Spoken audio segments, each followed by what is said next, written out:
General Frank McKenzie, welcome to the podcast. Suzanne, it's good to be here with you today.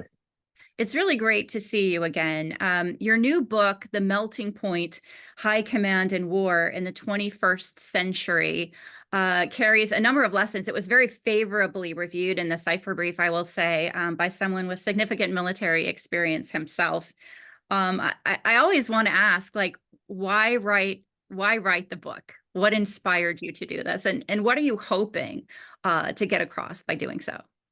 Sure, Suzanne. So actually, that's probably best captured in the title. I chose the title of the book, The Melting Point, it's lifted from a book by Barbara Tuchman, I think one of our best writers and best historians, her book, The Guns of August, which talks about how Europe entered the First World War.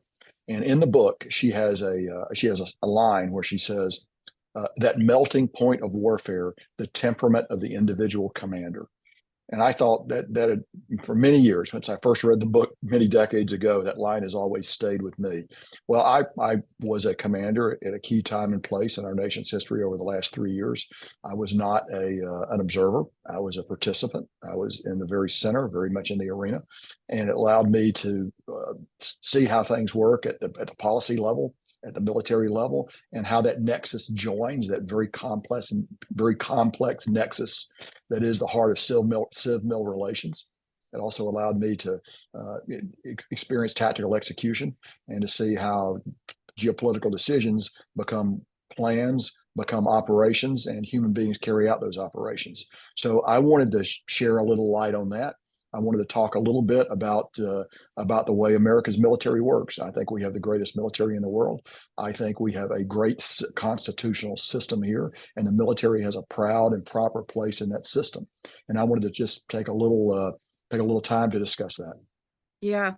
And I'm, in the review, I think even the reviewer for the Cipher Brief wrote the amount of detail that is included in this book almost makes it feel like in some instances with the things that you're writing about, the reader is right there in the room with you, almost describing, the quality of video feeds and things like that. It's fascinating. You really focus on three kind of central themes throughout the book. And one of them is what you just mentioned, the importance of really that civilian control over the military.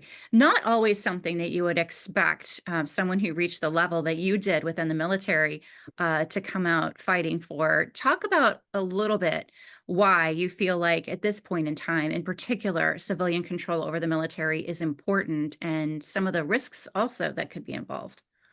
Sure, Suzanne. So it's important that ultimately, when major decisions are made that affect the direction our country is going to go with its military operations or its national security posture, those decisions are made by civilians. The people elected them, our Constitution placed them in charge, and they bear ultimate responsibility for those decisions. Now, they need to take advice from military leaders and advice from other agencies, other organizations as well. But the uniqueness of being a combatant commander, which is the job that I had, was you're in a position to give that advice, and then you have a responsibility for executing that advice. Many people give advice, many people execute. Only combatant commanders stand astride the bridge of policy advice and execution. And that's an important thing to note. And it's also important as a corollary for the military needs to execute the orders that it's given, particularly at the 4-star level. We don't want, there's no tradition of U.S. officers resigning, quitting, or standing in the way of decisions that have been made. The Uniform Code of Military Justice, first of all, is pretty clear. If the order is legal, you have to execute those orders. And I had no shortage of lawyers at U.S. Central Command to tell me whether or not an order was legal.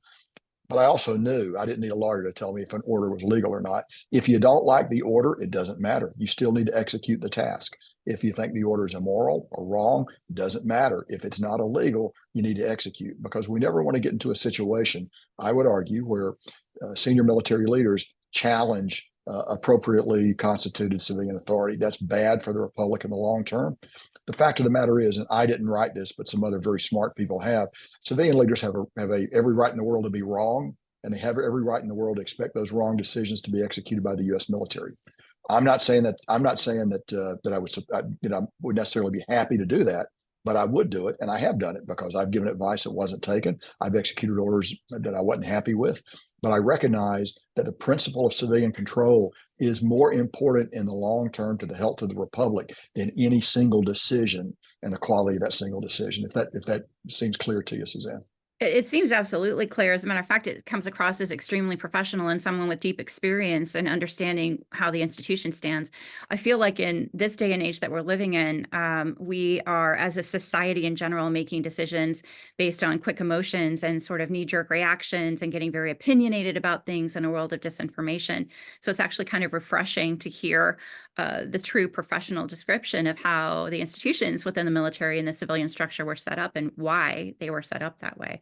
I know that Iran is an extremely important issue to you. So there are several things I want to touch on during our conversation, but Iran is a big one. I know it's been extremely important over the course of your career. And one of the things that you talk about in the book is when you first joined CENTCOM, there was an Iranian commander there who already had your attention.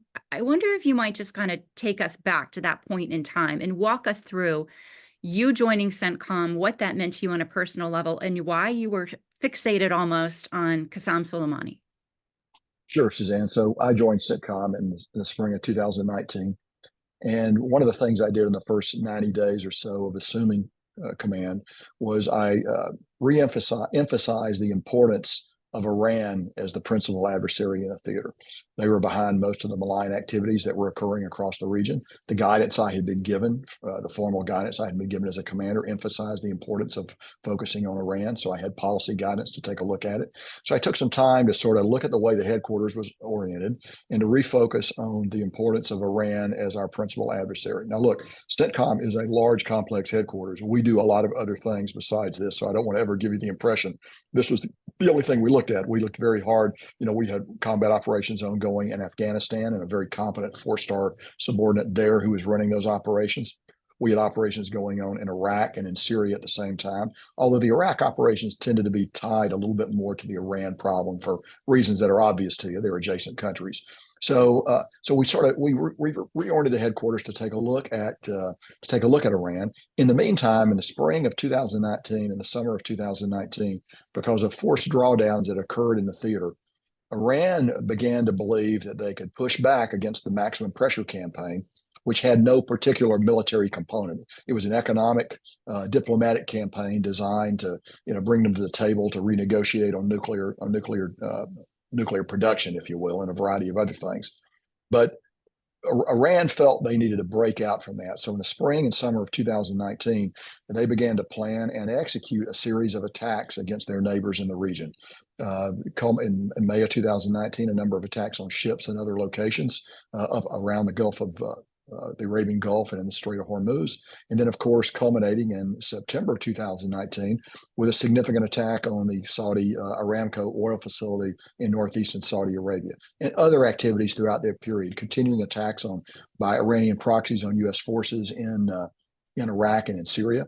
And to a great degree, the mastermind behind these operations was the person you had cited, General Qasem Soleimani of the Iranian Republican Guard, and actually of the Quds Force, which is an elite sub-element of the Republican Guard. So Qasem Soleimani's had American blood on his hands for many years.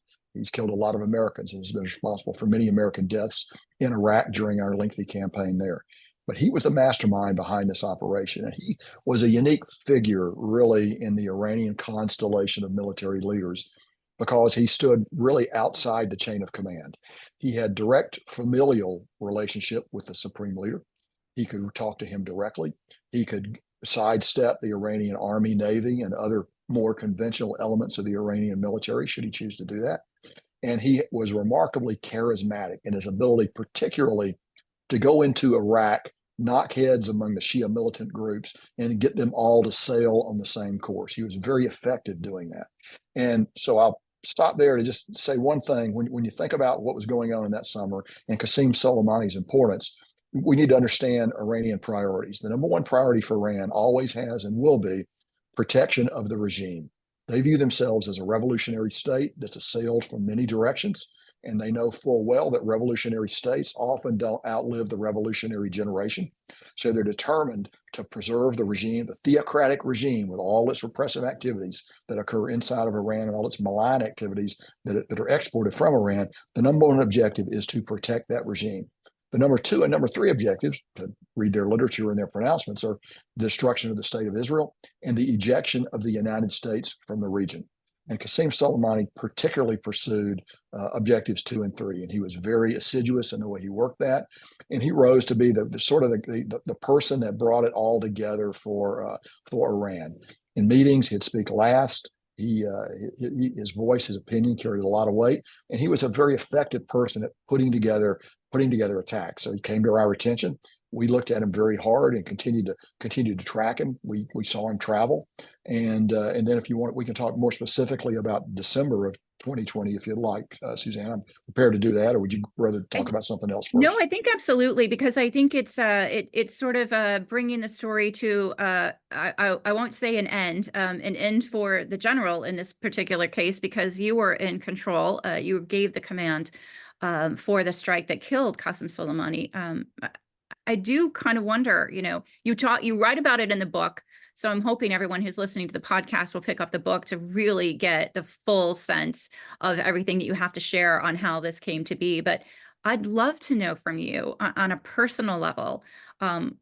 You had prepared plans and options that the president, if the president decided to go ahead and do this, could follow through with, which is what your role was at the time. But on a personal level, I have to ask again, and I know you just laid out the professional ways that you went about doing your job, but on a personal level, it must have been somewhat satisfying to finally be able to take out someone who had killed so many Americans, given that. I'd love to hear from you.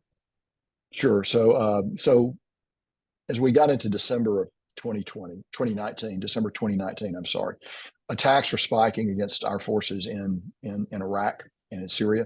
Solomani was orchestrating those attacks. We believed he was going to come into Baghdad early in January 2020 to do some final coordination for significant attacks against our embassies, certainly in Baghdad. And you will recall our embassy was under severe pressure in late December, late December of 2019, early January 2020 as a result of that. There was compelling evidence that he was going to further those attacks. Now, Suzanne, I don't mean he was going to run up against the embassy wall with a satchel charge himself, but he was certainly going to be the coordinator of those attacks. It became evident to me that the risk of allowing him to continue to coordinate those attacks was greater than the risk of removing him from the battlefield. And so that was the calculus that I had. I had an opportunity to give an opinion on this. This was a presidential decision, as you noted. I was confident that and when we made the decision, Suzanne, it's important to note we weren't looking long term particularly, although those considerations were there and we thought about it, what it might mean a year from now. Soleimani's not here. We were focused on the fact that if we didn't act now, the probability was Americans were going to die. And it was a tactical decision made in an operational strategic context. And that's the way to think about it. And that was the president's decision. I was not in the room with the president when that decision was made. We gave him a variety of options of things to do, came back and directed us to take the strike on Soleimani, an action that I supported. And I felt that the Iranians would respond. And they would, but I didn't think they would respond with a massive aggressive response. I felt they'd do something tailored, which is ultimately what they did. And we talk about that in just a moment. But then we went. It's a complex process to run these attacks. You sit in a dark room. You're getting constantly bombarded by different kinds of information. You're talking to your people that are actually doing the work. And one of my principal jobs was to let the people who were executing the operation have the freedom to execute the operation without overbearing somebody over their shoulder, applying a screwdriver from 8,000 miles away. I'd like to think I did that. They might think I didn't do it enough because nobody ever feels that the higher headquarters is actually helping them in situations like this. But I tried to sit there and sort of ensure the president had the information he needed, The secretary had the information he needed. And of course, I worked closely with the chairman, General Mark Milley, during this period of time, all on video screens, secure phones. Meanwhile, at the end of the room I was in, big video monitors that showed an air plot where all the airplanes were. And he was flying in an airplane to Baghdad, as you know, and then other imagery from our drones that were looking at the airport itself. So you begin to get into the actual execution. Things begin to move very fast. You have a lot of time when you plan. Time is your friend when you plan. When you execute, time is your enemy. Because in execution, Suzanne, you have all the resources in the world except time. And so the work that you've done brings you to that point. So I think I say in the book, as the plane landed, my task force commander said, "Hey, sir, if we're gonna call it off, we need to do it now. Things are going to happen very fast." And I said, "Well, take your shot when you got it. Nothing's changed." And then it goes to silence because everybody knows what they're doing. No, there's nobody cheerleading. There's nobody, making. It's very, very silent. It's a bunch of true professionals carrying out a very complex, dangerous, difficult mission. And we were all aware that we were taking human life in this. There's no, the boom happens. You see it. You see the flash of light on the screen. No, there's no cheering. There's no clapping. And I'll be honest with you, as honest as I can be here. My next thought immediately was what I needed to do to be prepared for the aftermath.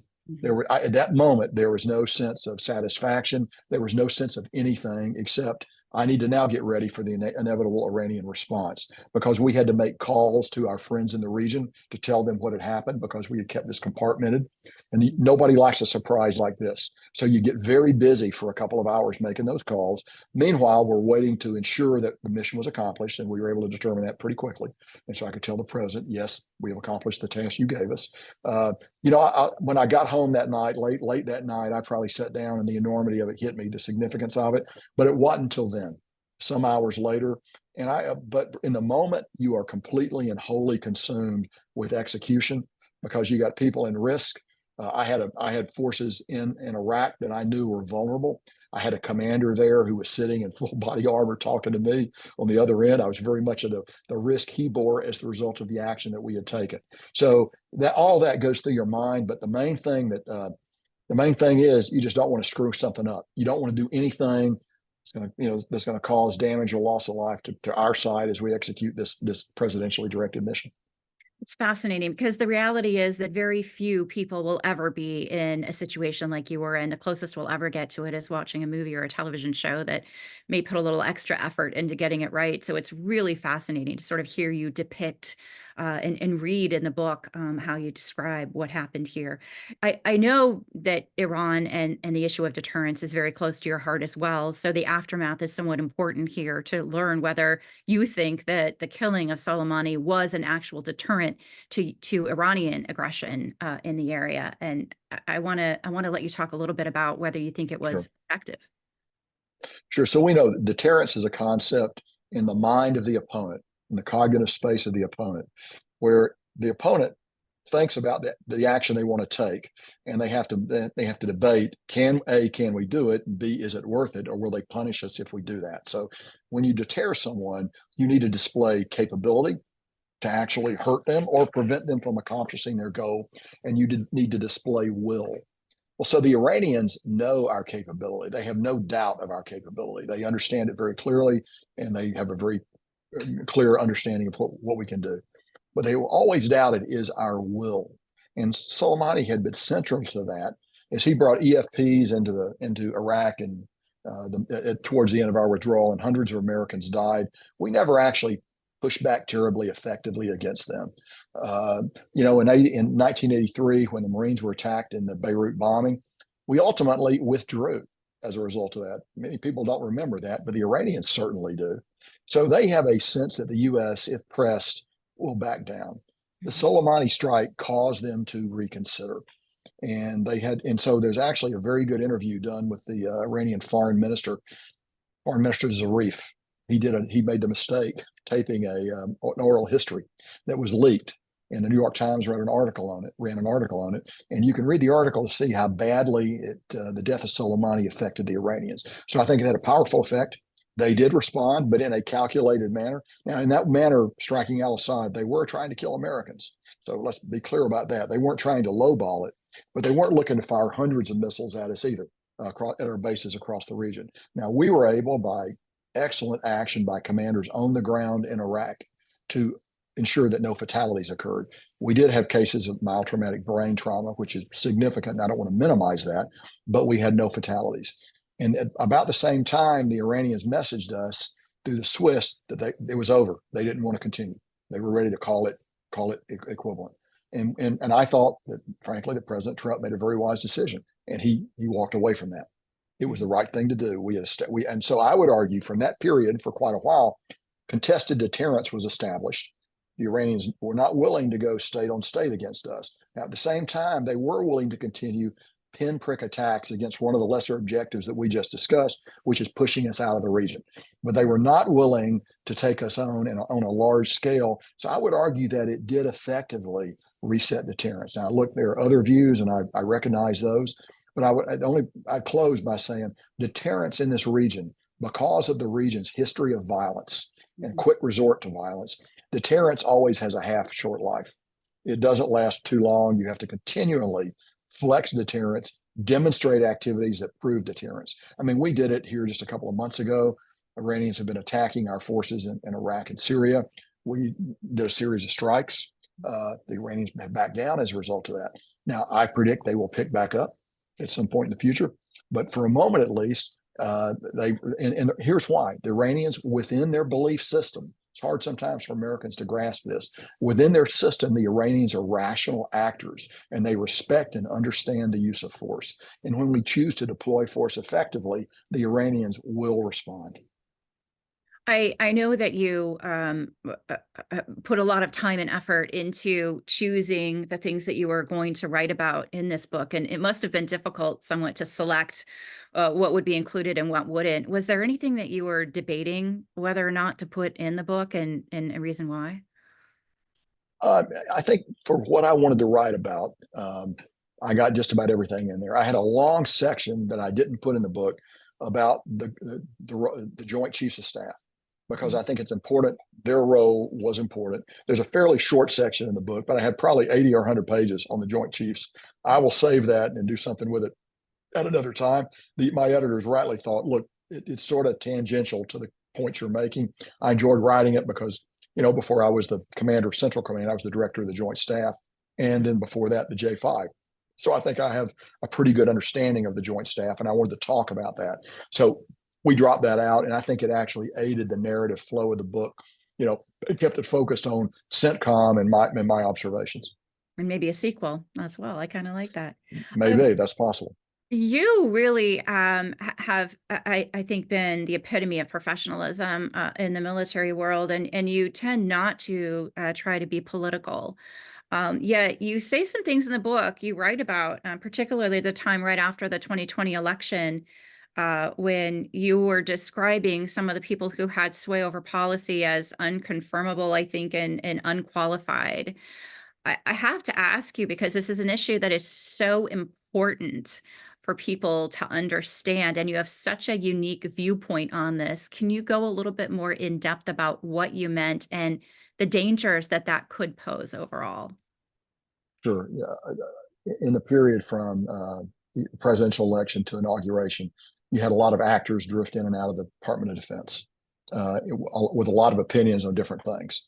And my role at that time was to protect the chain of command. And the chain of command is the president, the secretary, the combatant commander. No one else can give an order. No one, and the chairman can't give an order. All chairmen know this. I was the director of the Joint Staff, so I'm very familiar with this. The nation's senior military advisor, but they don't give orders. The chiefs can't give orders. Policy can't give orders. Only the secretary can give orders. But you had people floating in and out who thought they could give orders, and would have done so had the opportunity to do so. However, by protecting the chain of command, ensuring you're getting your direction from the secretary, and my subordinate commanders were getting their direction from me, you protect, again, the primacy of civilian control. And the president's the president till the day he leaves office. So we're going to execute the orders he gives us, through the secretary. So there's never a question of that. But you want to preserve that very special chain, and not allow extraneous actors or extraneous beliefs to sort of get in there and muddy the waters. I have to ask also, anyone at your level who retires and writes a book like this, whether you're thinking about it consciously when you're writing the book or not, must understand that it's going to have a dramatic impact on other young people who are thinking about entering the military and thinking about the future of their careers, and many people who are already in the military. I'm wondering what your message is, if you have a particular message to those Sure. people, because it's going to be a very different world in the next 20 years or so than it was from the time when you first entered the military. So what are you hoping they take away from this? And what leadership, I guess it always comes down to leadership lessons, do you want to leave for them? Right. So, Suzanne, I entered the military in 1979, the very end of the Vietnam effect, if you will. The Marine Corps was recovering, but had not recovered in 1980 when I first took command of a rifle platoon in 3rd Battalion, 9th Marines in Okinawa, then in Korea. We were a shell of what we became later. We were much better over the next 5 to 7 years. So I witnessed a huge change then. And so the Marine Corps that I entered with, that then changed very much in the decade of the 80s, 90s to become part of the finest military in the world. When I leave it now, as I leave the military now, I left it in 2022 and look back over my career, a couple of things stand out to me. We do actually have the best military in the world. It remains the best military in the world, mainly because of the excellence of the young NCOs, the young sergeants, corporals, staff sergeants that actually do the work, that actually lead your brand new troopers and Marines as they come in. That band of excellence, that band of people is not, you don't find it in most other militaries. You find it in some of the European militaries, the United Kingdom, for example, but they're so small that it's insignificant. But that capability is unique. And so we rebuilt that in the wake of Vietnam. It's important that we maintain it now. Very important that we do so, because that's the glue that pulls it all together. That's why the Russians are underperforming so terribly in Ukraine. They don't have this. They don't have that mid-level management. Junior officers, captains, lieutenants, staff sergeants, gunnery sergeants, sergeants first class, chief petty officers, airman chiefs that make all of this stuff actually happen. And so that's what we need to fight to retain. So look, how you do that is they got to look up and feel that the senior leaders are actually behaving ethically, behaving morally, and doing what they're supposed to do. And that, so as a combatant commander, at command at any level, everybody's looking at you all the time. You have to be aware of that. And you can't gain their trust by words. You gain their trust by actions. And no matter how many words you say, an action will destroy that trust if they don't understand it, if it's not properly explained. So one of the things that I think is very important is you have to over communicate. The American soldier, sailor, airman, Marine, guardsman, guardian, they don't act, they're not responsive to directive orders. They're responsive to, here's why we're going to do this. Here's why it makes sense. Here's my plan. I think this will get us all back, but there's risk. They're actually, Americans like to know why they're doing things. And so successful commanders and successful organizations in the military as in business, you over communicate down the chain of command. In fact, Suzanne, very briefly, when I use a model that's not my model, it was someone else's. But if you think of the military, you tend to think of triangle. One guy in command up top, next level, there's more people till you get down to the very bottom. There's a bunch of people doing the job. When I had to give hard orders, particularly as a CENTCOM commander, I mentally turned that triangle on its head. Because where I'm at as the CENTCOM commander, there's no shortage of people to help me. As I told you, I had a squad of lawyers ready to give advice. I had brilliant operations officers, strategic planners.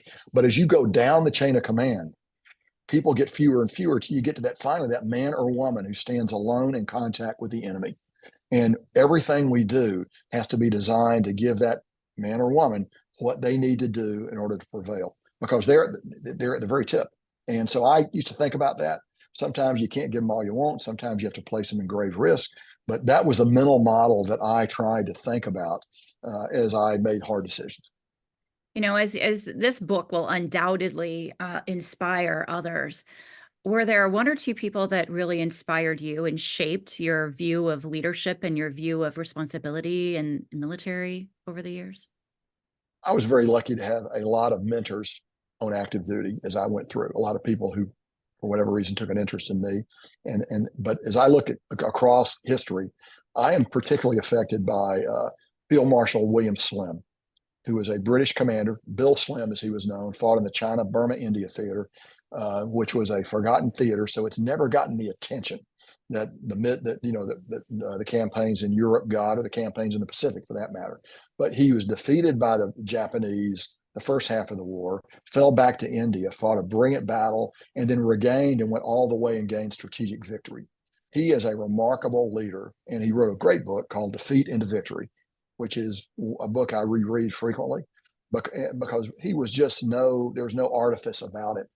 And he was very good. I would like to think I could copy some of his attributes. I know I don't get many of them, but I do try to model some of the stuff I do after him. And a phrase that I think is very important. He said, the key to being a senior leader is you've got to be able to communicate energy. You've got to be able to communicate energy with affection. Mm-hmm. And so that's a difficult thing. Because the job's got to be done, and we're going to do the job. But if you want to do it in a manner where people like what they're doing, they feel valued, they know that their work, the sacrifices they're being called upon to make, are respected and acknowledged. Well, look, sometimes you got to be very peremptory. You got to do this, you got to do it now. And I've had to give a few of those orders. But when you want to explain why I'm giving you this order, because always, if people understand the why behind the order, and then if communication drops off, then you're in a much better place for them to execute. And you've got to have faith in those people as they go forward. Yeah, I think that's excellent advice. Okay, I want to do a quick sort of around the world as we wrap up our conversation today, because we're always so interested in what you think of current events, and often include your insights on our daily open source report as well. There is this talk about a Saudi Arabia-US deal that may be historic in nature. Details of this are being held somewhat tightly. Secretary Blinken has said that the deal would normalize ties with Israel. You focused a lot, and we've focused a lot in this conversation on Iran. Do you think that any potential deal that could be announced in the coming weeks between the U.S. and Saudi Arabia could be primarily one of the reasons to sort of help control Iran in the region? I think normalization of ties between Saudi Arabia and Israel is ultimately inevitable. It's going to happen. The Abraham Accords laid the first footwork for that. Bringing Israel into the Central Command region was another bureaucratic step, but a necessary step to allow that to happen. And we've just seen in the successful defense of Israel against a major Iranian attack where the Saudis participated, sort of the way that's going to go. Look, the Saudis are very concerned about the air missile threat from Iran. They recognize that as the principal threat to the existence of their country. They know that. They know that the best way to act against that is to have a collective security architecture oriented against the air and missile threat. And so that means you've got to have a relationship with Israel. You need a relationship with UAE. The United States stands more or less as the honest broker in the middle. But I think my judgment is it's going to move. There may be fits and starts in it. Based on what happens in Gaza, based on a variety of other things. And as you know, the region is uniquely unpredictable. But I do believe this is an inevitable action that again builds on the Abraham Accords, activities that have occurred against them, but also because of Iran's irresponsible, reckless behavior in the region. The threat of Iran is imminent, and that focuses nations in the region on that problem. Mm-hmm. State of Hamas. This war has been going on since October 7th. Is Hamas now at a state where they could ever reconstitute, do you believe, and pose the same kind of threat that they once did to Israel?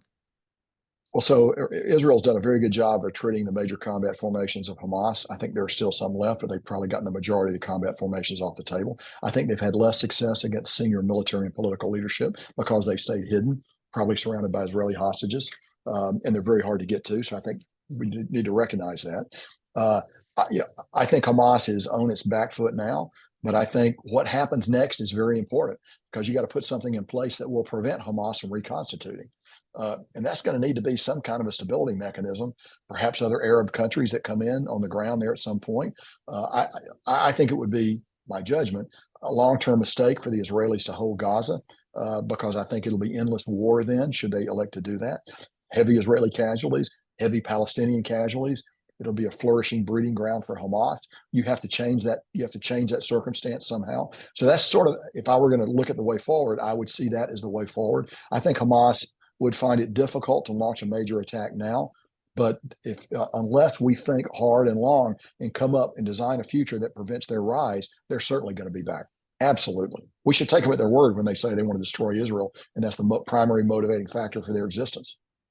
Based on your extensive experience, that there are flashpoints and there are pacing threats. How are you looking forward to where the flashpoints are going to be and where you think the pacing threats are?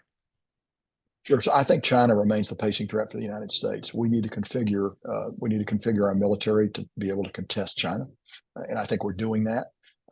So I'm fully on board with that view. But I think we need to take a sophisticated view of that and view it as a global problem, not just a Western Pacific problem. So that is a long-term problem, but it needs to be the pacing threat.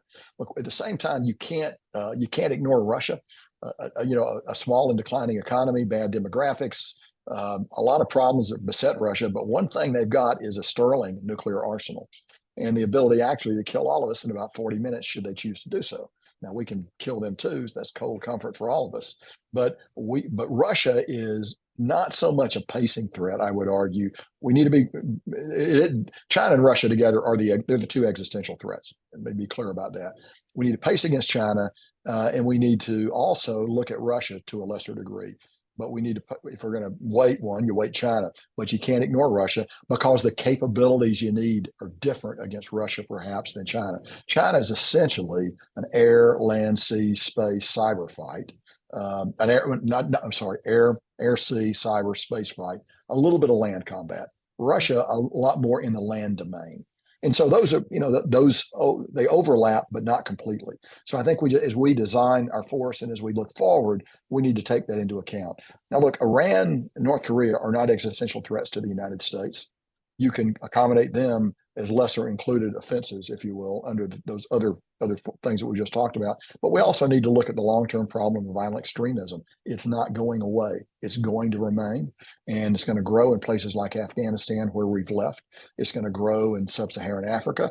That's a chronic problem, and that will require highly specialized forces. But we cannot afford to focus on that to the exclusion of, and it's not an existential threat, but it can be a very painful threat. And so we do need to focus on it, but not so that it damages our ability to focus against the pacing threat. And one of the threats that we really haven't focused a lot on is the cyber threat. And clearly that's going to be around for a very long time and shape the future way we do everything from living our lives to going to war.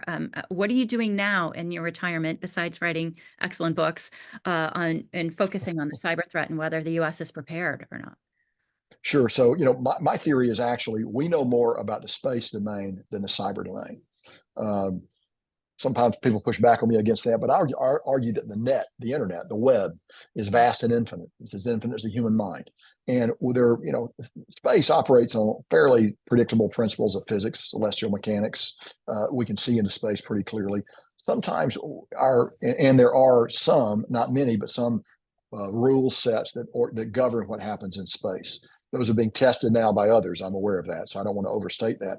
But in cyber, it's hard to know where our red lines are. It's hard to know where the boundaries are. It's hard to know how we would react if attacked in cyber. And would that be a cyber response? Would it be a kinetic response? How do you cross the boundary there? I remain convinced we're the most powerful nation in the world in cyber, and we're the most vulnerable nation in the world in cyber because of the technological foundation for everything that we do here in the United States, the fact that everything runs on some form of cyber. And so we are uniquely vulnerable, and we have a patchwork of systems to protect it. So we're vulnerable, but we also have the most powerful offensive capability in the world. General Frank McKenzie, we're very proud to be able to work with you as a Cipher Brief expert. I usually don't encourage people to go pick up books and read them, but I have to say, for people who really want to go into a lot of the territories we didn't even get the opportunity to cover right now, that really has rich perspective and context that leads you to the headlines today and better understanding them, I would say definitely pick up The Melting Point, High Command and War in the 21st Century. General, thank you for your time. It's great to be with you today, Susan. Thank you. Likewise.